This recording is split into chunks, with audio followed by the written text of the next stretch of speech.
Sie hören Sport und Musik. Das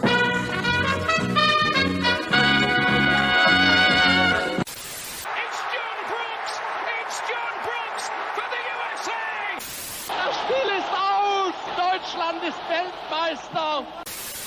In a world where fans fight over whether to call it football, or soccer, two German men defy the odds and call it Fußball. Bringing you inside the German-American football experience. And now, here are your hosts, the Schnitzel Boys. Ah, hello. Hello! It's like I just saw you. Like I just saw you. It's good to see an old friend again. I know, it's nice. Hello, Hans Wolf is with us right now. Good evening, Hans Good evening, Wolf. Hans Wolf. Good evening.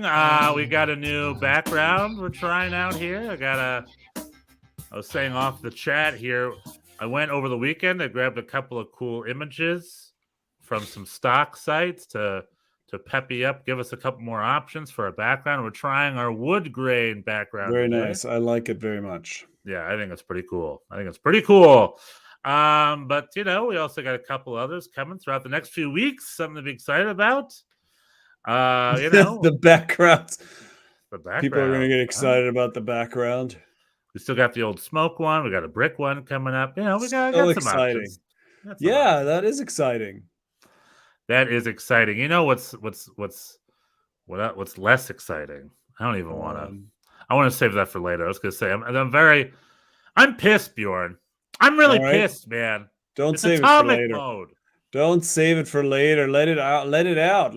Is it about your team? It's about your team, isn't it? You texted me over the weekend. Remember, I sent you a text. You wrote me back saying I don't watch soccer anymore because you were upset at Bochum imploding against Wolfsburg. Yeah. Ugh. And later you that said, day, you told me things about the podcast, and I said, unfortunately, I'm no longer interested in following soccer. As Bochum was down 3-0, 20 minutes in, or whatever it was. Yeah. No, Hans, this is the hello, dang, I missed the U.S. Hour show. No, this is the U.S. You were right on time. You're right on time. Granted, we tend to blend both topics a little bit because we're the German-American football experience, but this is our U.S. MLS hour. So that's where the only reason I brought up Bochum is because later that day, I had exactly the same feeling.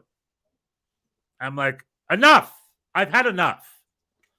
I like, you know me.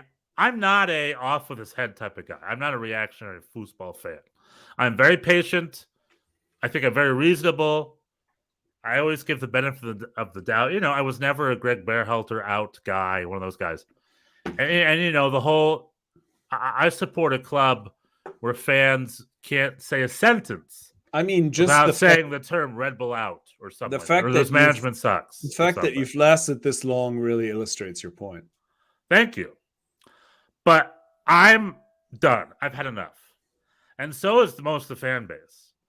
So over the weekend, I'm talking the New York Red Bulls, right? So I'm sorry, I not that I want to stifle your rant here, but you're done. You're done. I'm done with Gerhard Struber. I'm not done with the club. Okay. All right. I support the club till I die. I'm done with Gerhard Struber. All right. I'm done with him. All the other office guys, everyone hates Dennis Hamlet. And I'm like, I can't really quantifiably say what he does or doesn't do. So I don't know why I'd hate on Dennis Hamlet. I mean, he's not amazing, but and Joachim Schneider, I don't really know about him either. He's only been here 6 months or whatever. I have to give him a little more time too. But with Struber, I'm done. This is the longest he's been a head coach anywhere. Did you know that, Jordan? I don't. I kind of learned that. I didn't, but that's wild. as the fans slowly come to conclusions, they're like, wait a minute, his professional experience has never lasted more than a year and a half anywhere. Like this is his longest tenured coaching position outside of reserve team. That shows. I mean, from an outsider's perspective, his qualities are not obvious. No, they're not. he's bad at communicating, but that's whatever. And then you look at on the field, and he's been coach. This is his third season as coach, and it's the crappiest soccer I've ever seen. And it's like, this is shit. Again, not. But again, this is not. It's not. You don't think of the Red Bulls in general over the last however many years. It's not a possession, but it's not like the beautiful game necessarily. They've been promoting chaos and sort of reactionary. So that's also saying something. I'm just saying, like, this is really it's taken a lot to get you to this point. Well, when we won in 2015 and 2013 and 2018, those years were our prime years under Mike Petke and then Jesse Marsh. We played really good soccer under Jesse Marsh. It was, it's never possession based. It's always high press based, but they were high energy, dominant. They were great. And then since Jesse Marsh left, Chris Armas let it kind of wither away. Bradley Carnell, we thought, did a good job. But management's like, let's fire him and replace him with this Austrian dude. And we have an Austrian dude. $2 million on this guy. Because have you seen him? Have you seen him drink out of a water bottle, man? Come on. I mean, just wait till you see what I have prepared. I can't wait. It's like our defense is tight. That's real. Also, our numbers are like we do have the ball in the attacking third. It's not like we don't have the ball in the attacking third. But we don't know what to do with it. We have 0 shots on goal. We don't know what we're doing on that field. And, we had these 2 must-win games, home against San Jose, home against Houston. Both of them were last-minute ping-pong goal tie equalizers. Very disappointing. Now we're going up to Montreal, which is the only club in the league that's perhaps more of a dumpster fire than the New York Red Bulls. Although Sporting Kansas City might want to raise their hand. In the East. LA Galaxy. In the East. Montreal is it. Yeah. Like they have 0. They were terrible. They have 0 anything. 0 wins. Well, they basically sold their entire team. And they finally made a great coach and they got rid of him. Yeah. Anywho, well, I think he wanted. I think they were outbid there. Or Montreal is 3 points for everybody, right? They're the easy 3 points. So the New York Red Bulls goes up to Montreal and they get slammed. They lose 2-0 to Montreal. Granted, it's in Montreal, but it's the first win. I think it's Montreal's first win of the season or something. All I know is it wasn't just a 2-0 win. The whole game was tough to watch because I'm watching our boys and it's like they do not want to be there. It looked like they're contractually obligated to play the game via their MLS contract, and that's it. They're like they don't want to be there. The vibes are bad. The vibes are bad. And I'm watching this, and I'm like, I don't know what's going on behind the scenes. I think Struber lost the locker room. I've criticized his communication skills in the past, and I just don't think he knows how to convey messages to his team. I think the team is like essentially be uncoached right now. Talk about no leaders with Bayern. And this is not running around. And they're not a group that can. No, they're young. Withstand that. They need to go hard, help. or else they got nothing. Yeah. The system helps the team. The New York Red Bulls haven't missed a playoff in 12 years. The last time I missed a playoff was 2009, and now we're talking about how this is as bad as that. And people are looking at the numbers like, no, we started 2009 better.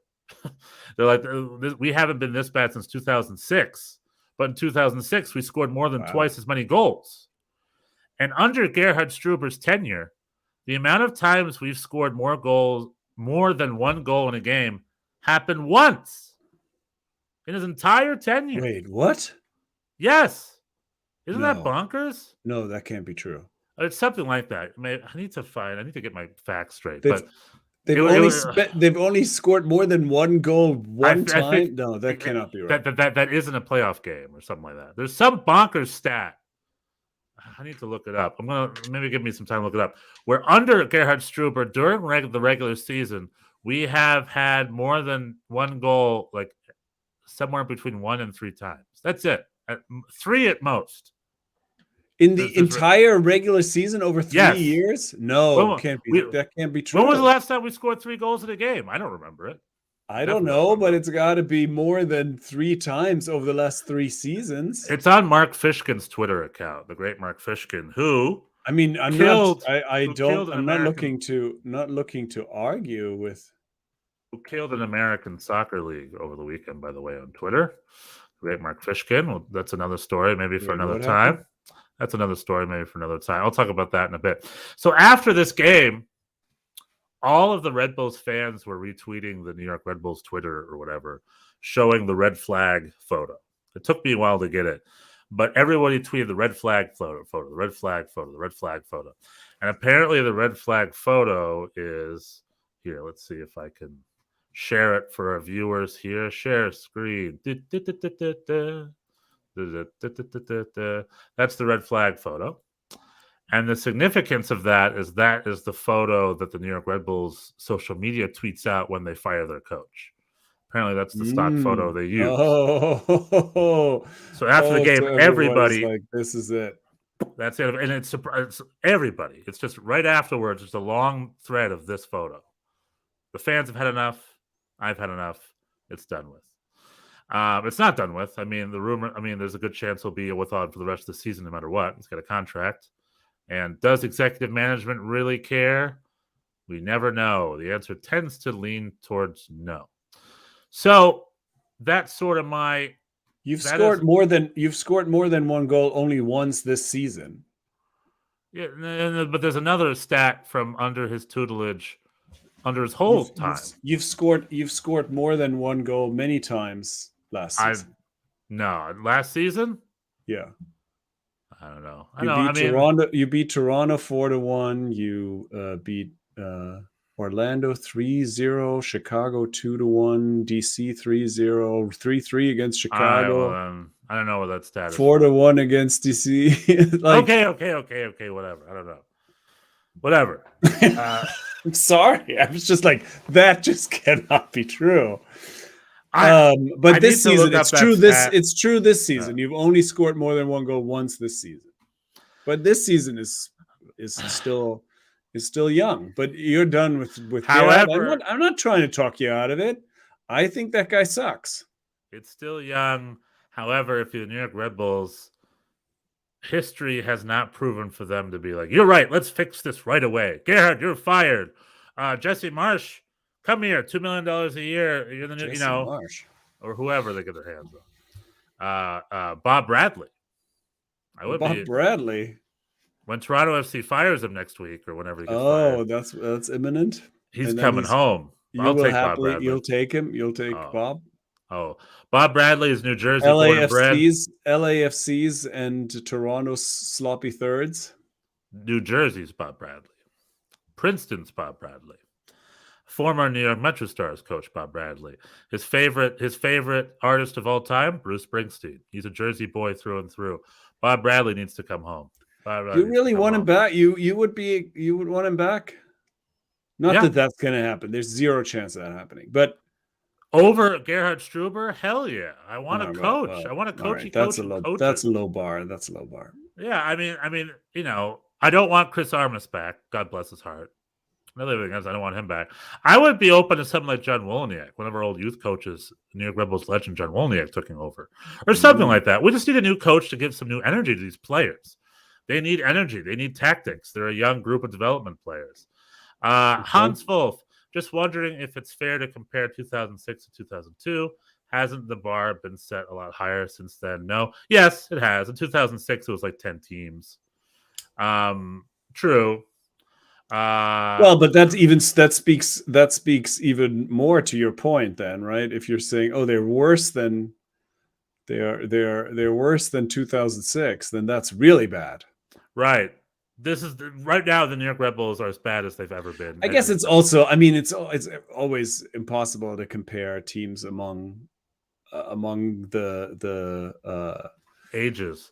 The ages, exactly. Thank you. But relative to the competition at the time. Yeah, Hans Wolf, playing level performance, stadiums have improved. Yeah, everything is much better. Yeah, even just the time. Since 2015, since NYCFC's, things have really improved. That's true.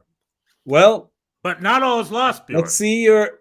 Not all is lost. All right. The fans can still have a good time at the stadium.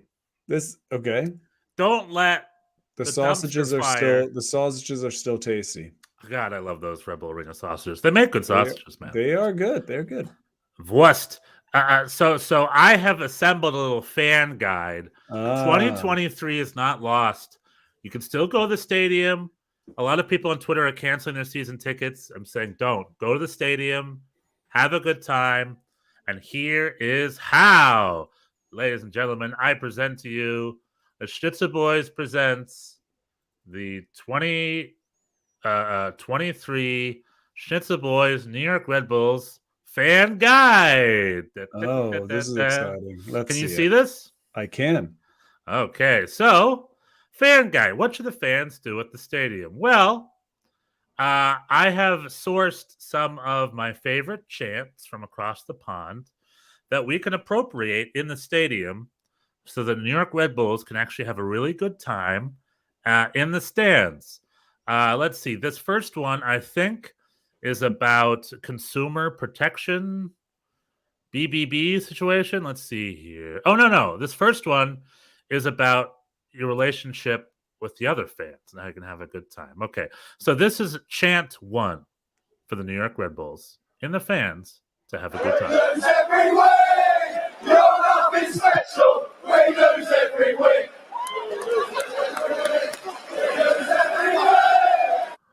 So that's chant 1. You're nothing special. We lose every week. This is Arsenal, right? This is week. Arsenal from not too long ago. Something like that. I don't 100%. I should have sourced it. But these are from different English football. So that's chant 1. And then say you're tired of that. Here's another chant. This is more related to the consumer protection laws. You know, you're an American. You work hard for your money. And you should, this is sort of a live Better Business Bureau review amongst you and your friends. And it's worth it.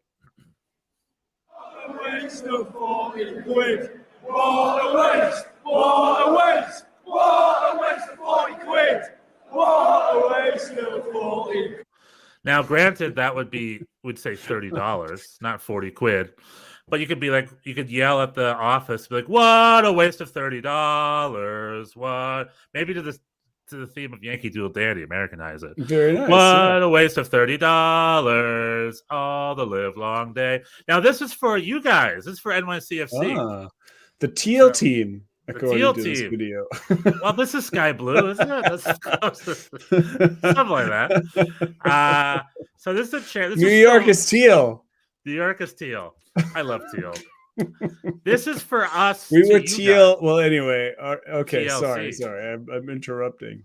My birthday, by the way. This is coming up. My birthday. This is May for you. 13th is when we come. Yes. May 13th.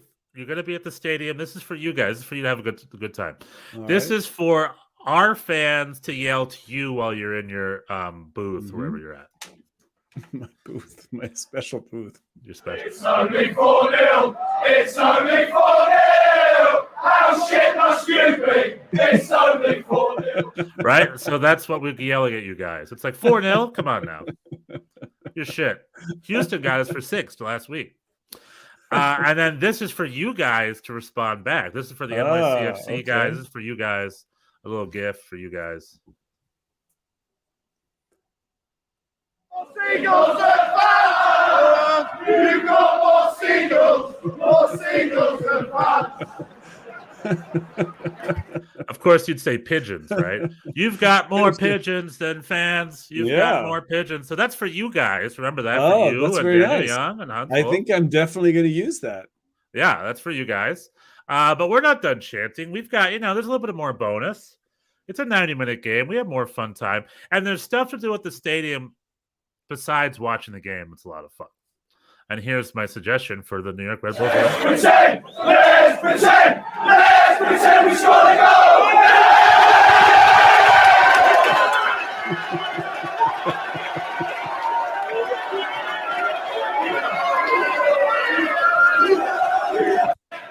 And I have it from another angle. So just because they're not scoring doesn't mean you can't.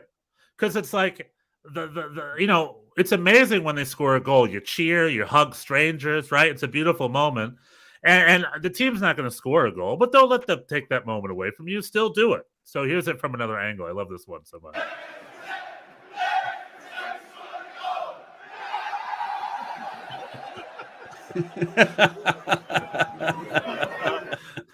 You know, very fun. You can. It's funny, but you can see they don't really believe it. No. I mean, but New York Red Bulls, that's the It's whole so point. fun, yeah. Still have a good time. Now, this, I was a little ahead of myself. You know, you're at the stadium. We talked about the Voice. There's a lot of stuff to do at that stadium that isn't soccer based, and you can still have a good time. It's true. It's like actually when no, please.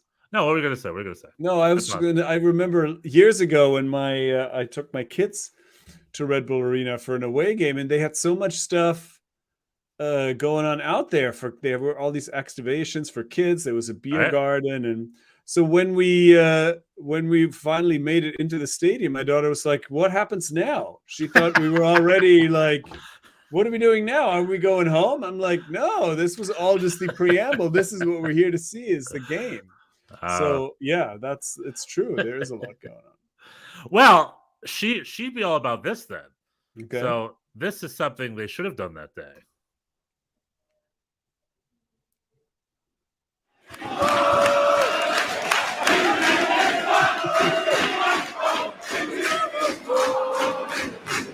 He's eating pie. Sauce. I think got some sauce. Hey. So, you know, find a guy in the stands who's eating a Wurst and cheer him on. Has he got a Wurst? Is there mustard? Is there mustard? Has he got a Wurst? You know, to distract yourself from what the heck is going on the field. Now, this one I found specifically for Gerhard Struber. This is sort of our last one here. This is this was, by the way, I'm sorry before you move on. This was reminiscent. The pie thing was reminiscent of the chicken bucket chant in Yankee Stadium. That was a thing in the first. You don't hear it much anymore because now the team is good. But in the early years, where there were often huge lulls in the game, the team wasn't good, especially under Jason Kreis. And at one point, somebody just stood up in their section and showed their, they have the special at Yankee Stadium where you can buy, I don't know, a dozen chicken tenders on top of some fries, and they give it to you in this like kind of, like a memorial tub. I think I remember like a little tub, a little tub with a handle. Right. So anyway, at some point, somebody stood up in their section. I think it was like 217 or whatever, was on the other side of not near the supporters, and this guy just held it up and started chanting "chicken bucket," and this just caught on. Like for a couple years, this became a thing where people would do this. There were T-shirts. You don't hear it anymore. I think that time has passed because now we're actually watching the game. But anyway, but that's the spirit. We've been there. Spirit. We've been there, Red Bulls fans. We have been there. We know what it's like. That's the spirit. That's the spirit. And a deleted scene from this video was fans being like, "Look, he's wearing a pot." And they had a plant pot that they put on the head of one of the security guards, and they kept passing around the fans. They're like, "Now he's got a pot for a head," or whatever. The whole song was having a pot for a head. So I'm like, that's the spirit. You can do that with the chicken hat. But this one is a little bit more, how do I say, magical. Why don't you just watch? All right. For Lord Struber. Lord Struber. When you look like Lord Voldemort. And he looks exactly like Lord Voldemort, by the way, right? I mean, how different is this? This is the happiest both of these characters have ever. I've never seen either of them this delighted. Well, they're one and the same, Bjorn. And this was surprisingly easy to match up. They look almost identical.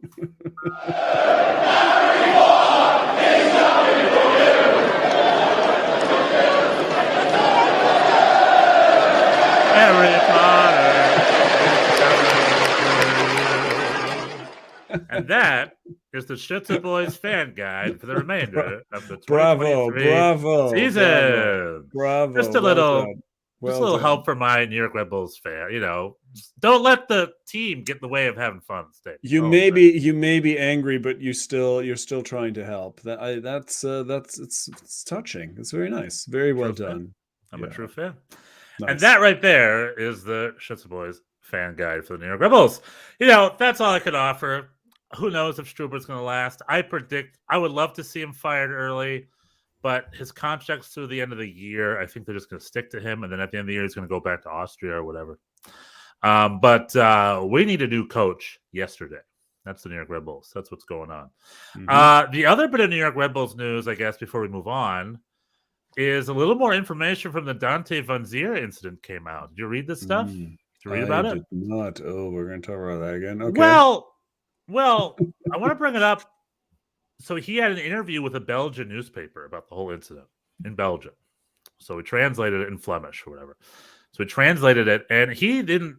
It was a little different than I realized. So the full story finally came out. He never said the N-word, by the way. Wait, what? He never said the N-word. Yeah, that's what happens if you don't control your news. It's just you can assume, and if you assume the worst. What happened was he called the referee a monkey. He said monkey. And in Belgian or in Flemish and Dutch, that is a very common term used to describe a clown, like monkey business. It's like, what a clown. And in Belgium, so in his English, in his translated English or whatever, this Belgian dude said, "What a monkey," in reference to the referee, the white referee. And I think he said it twice.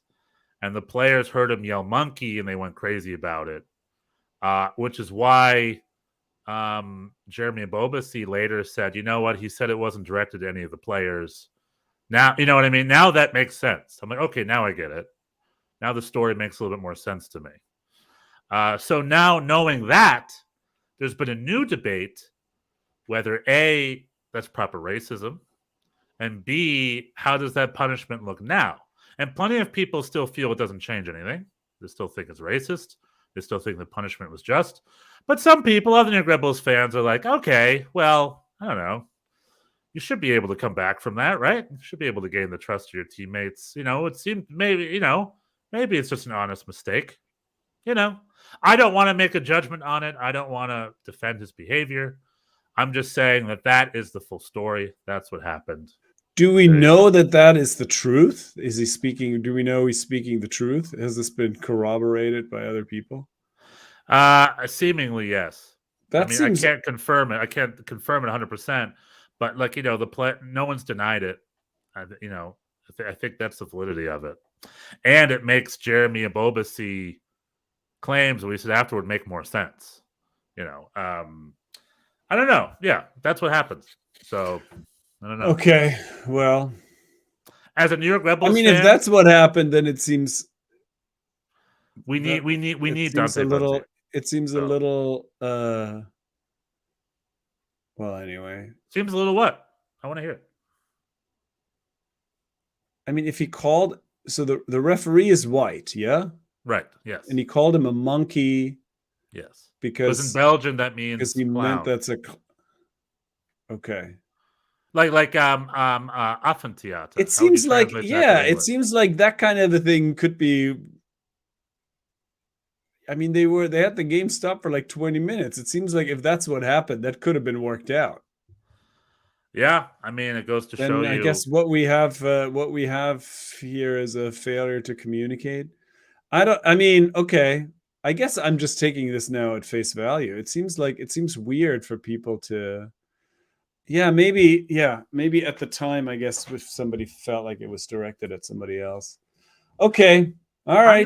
I'm not in Dante's head. I think the jury is still out on whether he meant it to be racist or not. Because some people are like, he should have known better. You can't use the term monkey. But how does he mean it racist if it's directed at a white person?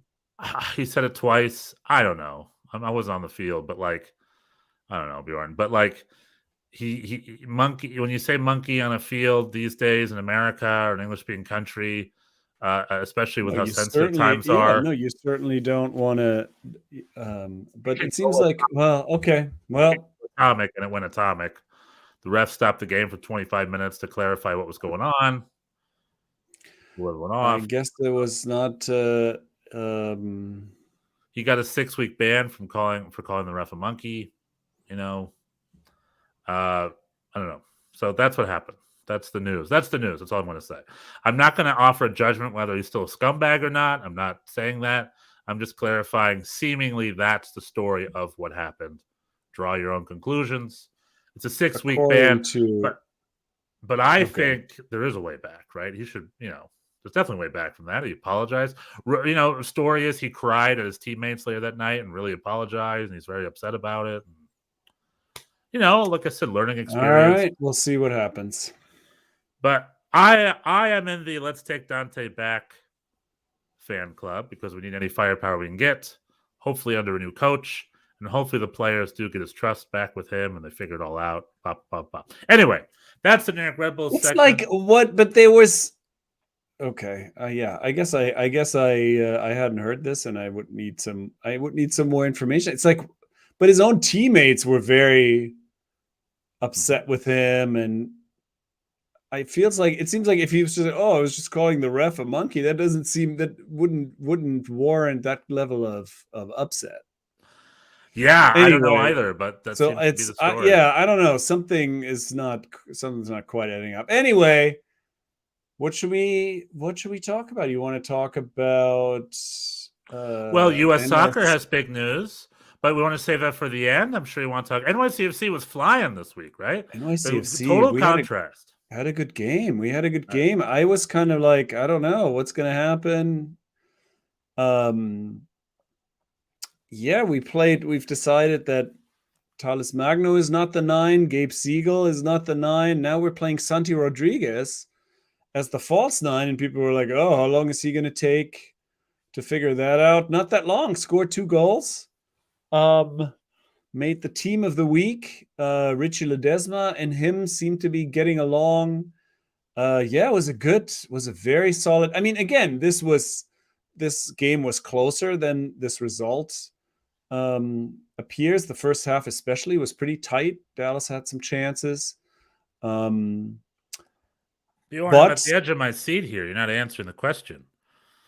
Did you find a good seat in the stadium? Oh, I did. Yeah. Both Hans and Daniel were correct. The sections 101 through 103 are the places to be, in my opinion. That's where you were at? In City Field. I did not. I had a bunch of. I was meeting other people, so I stayed at the original seat. So I look closely. Been able to get in, but I look closely at the sidelines. It's weird at City Field. It seems like none of the sidelines match up. It's a little odd, but you have a good view in, like Daniel was saying, you have from 101 to 103, you have a good view. They're general admission, those sections. Right. So you have to be there early, and if you're in a group, it's a little bit harder to organize. I also can't transfer my tickets into that section because they're like a different category or whatever. But anyway, yes, that is going to be the spot. And I actually saw a bunch of people in there that sit near me in Yankee Stadium. So that's where I'm going to try and get into next time. But even the other seats were very nice. It was just a lovely evening. It was very warm. The weather was good. We had, again, the City Field food options were excellent. The Pig Beach sampler, the Pig Beach barbecue sampler was quite solid. Nice. And can I offer a quick New York Red Bulls sidebar here? Please. So there was an interview with Marc de Grand Pré recently, our fearful business president. Our fearless business president. Should be fearful. And he mentioned what he's been working on is that he's been adding extra security so that people don't sneak into different sections at the stadium. That's what he's been working on lately. So I'm just like, cool. Is that's a huge problem, and I agree. That's probably number one on the list of New York Red Bulls problems right now. You need to pay $3 extra if you want to go in here. Yeah, and I don't know if you noticed, but the stadiums are empty. So I love the fact that he's just like, no sneaking. No sneaking. Alienating the few paying customers you have left. Yeah. Just to want to offer what's like the New York Red Bulls side of things. Anyway, sorry to interrupt. So NYCFC had a good time. Fair point. Well, yeah, it was a lovely evening, and the game was in the end pretty relaxed. There was a bit of the last kind of 20 minutes got got a little tense. We gave up another set piece goal. But in overall, a very, very good performance. Everybody quite solid.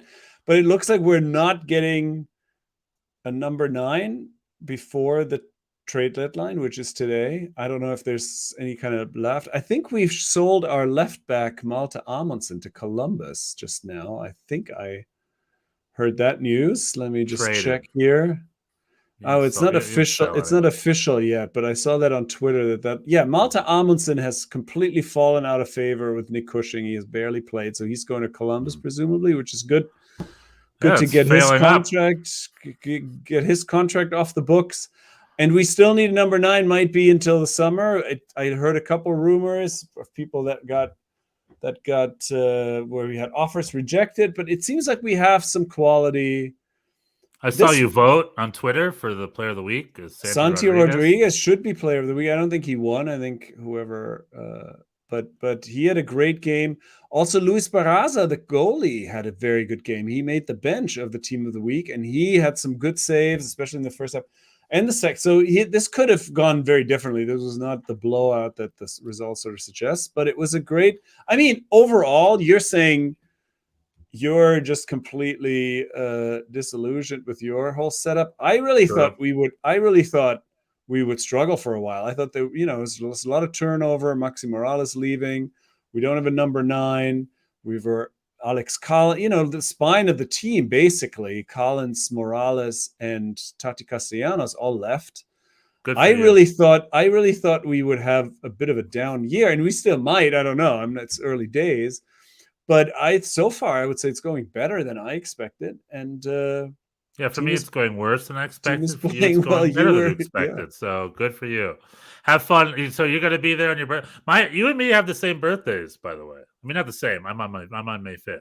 What? So we're both May. My birthday's May 5th. Both Tauri. Both Tauri. So are you going to go to the? Are you going to? I remember you mentioned you're going to go. You're get I bought 14 tickets. I bought 14 tickets. I'm going to bring friends.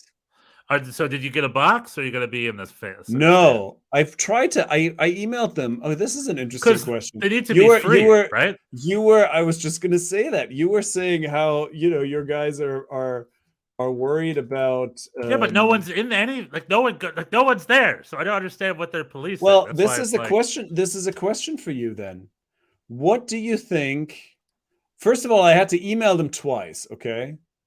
So I filled out the form months ago because I was like, and I was like, maybe I'll get a box. I had a deposit down I had a big birthday during the pandemic, and I was gonna party in a box at Yankee Stadium, but then obviously that didn't happen. So I was like, well, I still have a little bit of a budget, I guess, to do that kind of thing. So I emailed them, and then I had to email them twice. First, they didn't respond. Then they emailed me back. So what do you think? Well, I got 2 offers for a 17-seat suite and for a 24-seat suite. Oh, nice. All inclusive, premium food and beverage, including beer, wine, liquor. Suites entrance opens 90 minutes before kickoff. 2 valet parking passes. Halftime first team player autograph signing. I'm like, I don't need that. That's an amazing package. Personal suite attendant, access to our VIP entrance, access to the gaming lounge, sideline views for all locations. How much? What do you think this is worth? 17 people or 24 people? Good question. I kind of remember what the prices were for the same experience here at the Galaxy. I mean, okay, I'm trying to think. Either it's low or it's high. I imagine it's high because I'm not going with it. Is it like, in my mind, that's a $500 package. Maybe that's low. Maybe up to like $700, maybe $800 per person. No, for the whole package. So 17 of you can split it 17 ways or whatever. Is that low? I don't know these things. Or was it $3,000? What are we talking here? I'm gonna guess. I'm just gonna guess. Okay. I don't know anything about it. I don't $700 or where you're going. $700 for 17 people. I would not have hesitated. Oh, okay. I would have immediately booked it. Happily. Are they asking like $5,000? Something like that, or is that too high? 17-seat suite, $10,500. Yo, 24-seat suite, $12,500. You effing, you kidding me? And an empty stadium that no one wants to go to? It's $500. The lowest rate is $500 a person.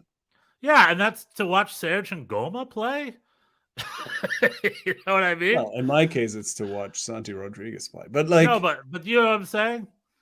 That is crazy. That's Mark crazy, DeGrand right? paid. That's crazy. I have asked about that with the Galaxy. I don't remember the price, but it was not 10 grand. It was one of those things where it's like, maybe I could swing it.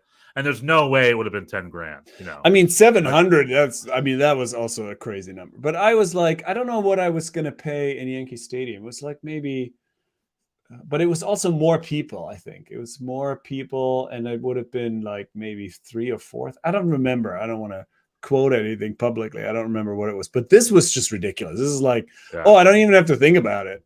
Thank you. No, thank you. Yeah, and then so you got, I mean, you spent I just bought $5 per ticket. I just bought 14 tickets. No, right. I don't know. They were behind the goal on our fan side of the. I don't know what I paid, but it was not. It was. It's going to be cool because you guys are going to be the only ones there. The Red Bulls fans aren't going to be there. So no, but that's the only time they come. It's not this year, Bjorn. Bjorn, not this year. I think that's the one time people are going to show up. I know my people. There's not going to be any Red Bulls fans. They're Right. done for the season like I am. If I'm done, then they're done. Hans Wolf likes section 104 in Citi Field. That one I didn't check out. That one is a little bit offset and higher up. That could also be good. I will for the next one. I will we'll sample that one as well. Speaking of the Galaxy, they finally won. Good for them. Yeah, pretty good game. Turnaround is happening. It's a fun game. It is something to. Sorry, I'm interrupting you. Please go ahead. Yeah. Well, I was going to say there were no fans there either. They're still committing strong, and they didn't crop it out. You could really see the empty fan section. So good on them. The average attendance of the Galaxy is 4,000 less than it was last year. So they're taking a bite out of the apple there. Sorry, what were you going to say? I was going to say this is a thing I was going to talk about last week, but didn't. It's now with this MLS Apple situation, I really see so little other games. Right. I mean, I watch them on demand later. Yeah, I guess I could do that. I could on Sunday. I could just sit down and watch. But I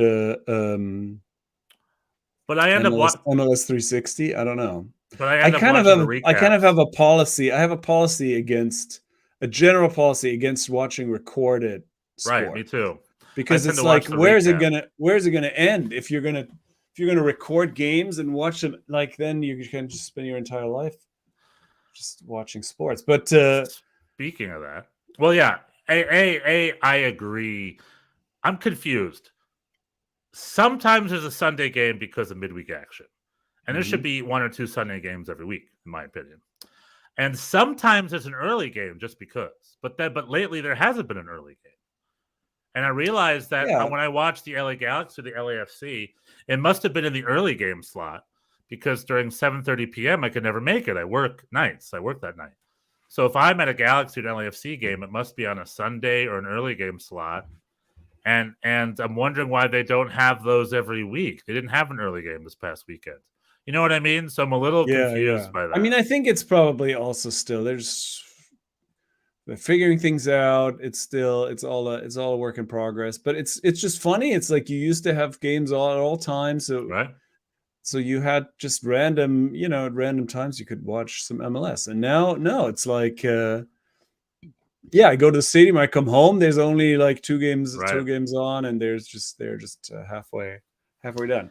Hans Wolf says Barraza was a Puma during that match. Very quick response time. Yeah, he had some good saves. His distribution is really pretty solid. Unfortunately for Barraza, this is an Adidas league. So he was the wrong side of the river. Maybe he'll be an Adidas next week. Yeah. But I'm slowly getting on the Barraza train. I was not a believer initially, but I'm happy. I would love to be wrong about that. Here in LA, we got the Jonathan Klinsmann train. and I cannot board that train ever because it's just one blunder after another with that young man. But he's getting better. He's getting better. Okay. Not a lot of crazy results. Atlanta and Chicago had a fun.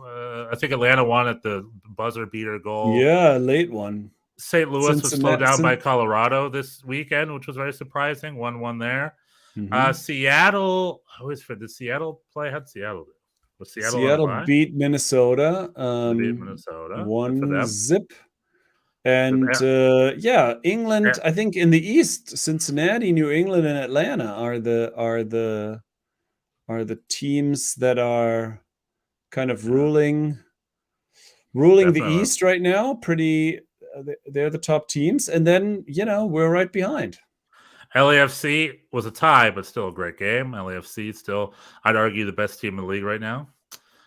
They have a game in hand, and if they win, they would have the more points than anybody. And they play the Union in CCL this week. We have CCL and we have the Open Cup. People, please, that's watch right. The Open Cup. Support the Open Cup.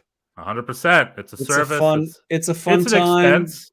It's expensive for the teams. It costs them money. They don't make money on it, but it's a service. It's a nonprofit charity thing. Let's wish them the best.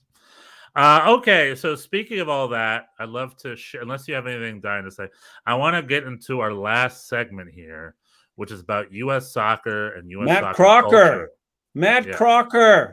Matt Crocker, a man who no one knew before today. We all did our Googling, and he is an obscure. Are you about to say you knew who he was? I didn't know who he was.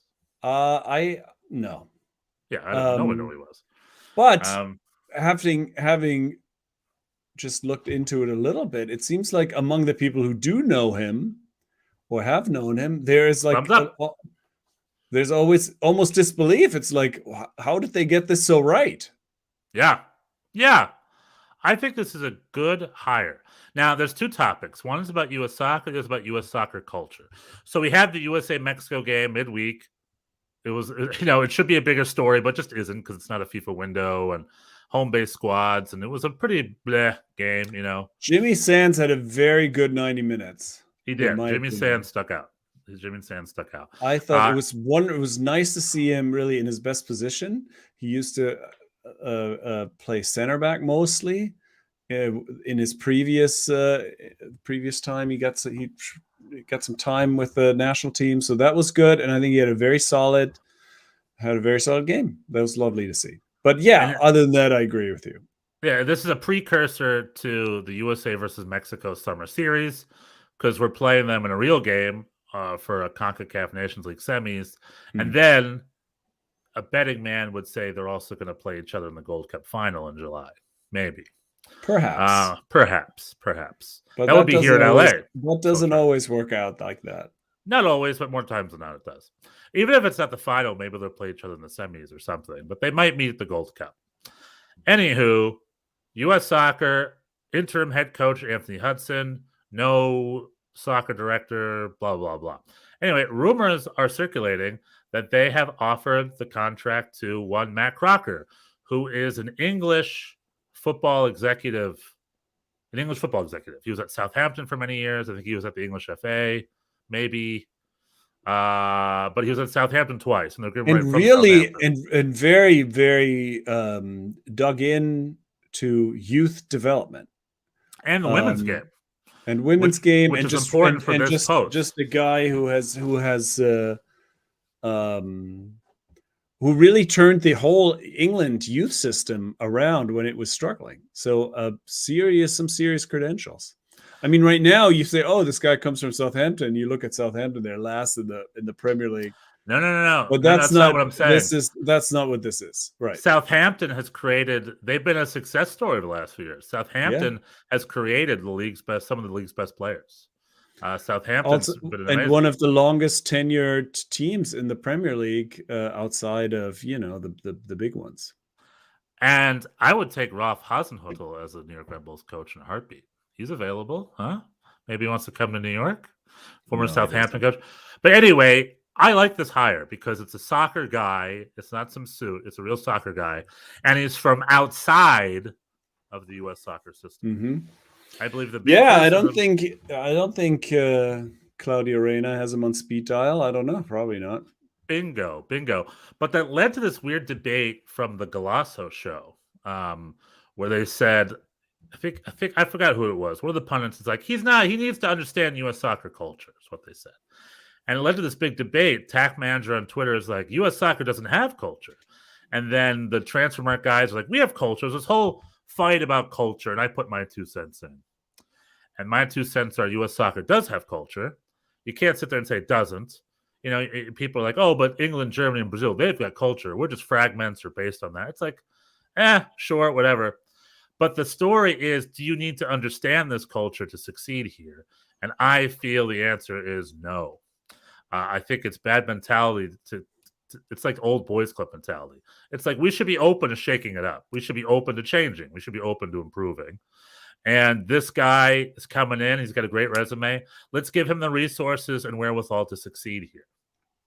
That's my message, you know. And I want to say U.S. soccer does have culture, you know. We have 2 main cultures and 2 subcultures, I would say. Our main culture is we played the game back in the college days, and then during NASL, the English sort of taught us how to play it again. And then that led to soccer moms and orange slices on Saturdays and Sundays. That's American soccer culture number 1. Then there's a second culture, which is the Mexican football culture, which is Mexicans and Mexican Americans. They play, they watch the Mexican League, they watch the Mexican team. That's also a big part of American soccer culture. Then there's the hipster EPL guys that came because of Fox Sports World and NBC Sports in the mid-aughts. And then there's people like my parents and you and me, where the world has become so small and media is there's just a plethora of options on the tube now, and we can reconnect with the old world again. Like my parents can watch the Bundesliga again. Old English people can watch the Prem again. You know what I mean? So many Prem fans now. That's a bit right. That's a because of the hipsters in the mid-aughts. if you want to, I mean, so let's call that U.S. Soccer 3.0. If one of the .0s, that's U.S. Soccer 3.0. You know, and there you go. Culture. You can't sit there and say we don't have culture. That's the culture. Is it the same as German culture or Brazilian culture? No, but it doesn't mean it doesn't exist. Is what I'm saying. I think, those kinds of discussions are pretty fruitless. Of course, there's culture. There's the game. People go to games. I mean, there's stuff going on. There's all kinds, like you're describing. There's, they have on MLS 360, they got Shep Messing showing pictures of himself next to Mick Jagger going to Studio 54, and there's stuff going on. I mean, it's not the same, but it's never soccer the same. Mom. There's also what's the term? What's a soccer mom, right? Well, but soccer that's more mom's like an American phenomenon. But that's a. I mean, I don't know if I would even claim that as soccer culture. That's like a political term. Like that's like a demographic of people, like the suburban, they're supposedly they're the ones mom. They're the ones who won George W. Bush the election back then. Yeah, but it's not baseball mom. It's not football mom. It's not but mom. There's always more. There's always been more people playing it than watching it historically. Right. Although that's now changing. True. So I don't even know if I'm not sure that I want to even include the soccer moms, but I mean, there's South American, there's Central American, there's Mexican. It's a mix of all kinds of things, and that's what's. I mean, it's the Euro snobby mentality of if your club hasn't been around for 200 years, it doesn't count. Like it's stupid. Like it doesn't. Right. Whatever. It's just. It's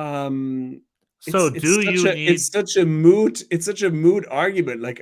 What is better than, I don't think. Does he need to have an understanding of U.S. soccer culture? Well, I think this is the next thing I was going to say. It doesn't matter where somebody's from. People are different. It depends on.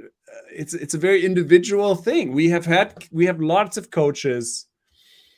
Hans Wolf is saying soccer moms help shape the country. No diss on the soccer moms, but it's they're not going to the stadium, the soccer moms. They're driving their kids to practice. Anyway,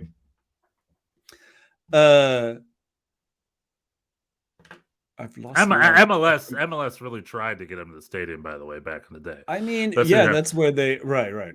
You say it doesn't matter where they're from, then why is he from England? It doesn't matter where people are from. We have seen people come from Europe and go like, I mean, throughout the history of MLS, we have seen people come from Europe and be like, oh, I'm going to show these people, which way to kick the ball, and this is all. I'm going to just phone it in, and those people have struggled.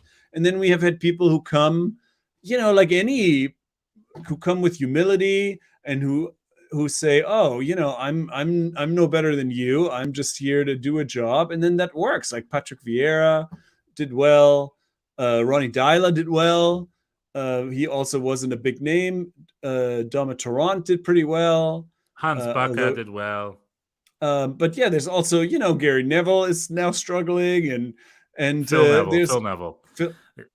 Right. Gary Neville's one a pundit of in the England. His brother. His name, his dad's name is Neville.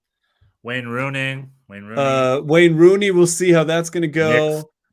But yeah, I think it's not about where somebody's from, and it seems like this guy. I am certainly not. Historically, I have been annoyed in this country, especially when it comes to commentary, that everybody has to be from England. Right. It's like you have to be a pundit. You have to be an English person, but that's changing. Only the ESPN FC are like the last holdouts of the like old dude English blowhards. The Bundesliga, they get a bunch of German people now to do color commentary, and I historically I would say not everybody has to be English, but it sounds like this guy, wherever he's from, seems like he's the right kind of person, and I think that's really all you want, right? You're looking for an individual. You want to be as judged on your individual merits. You don't want to be like, oh, we need a foreigner for this, or we need a.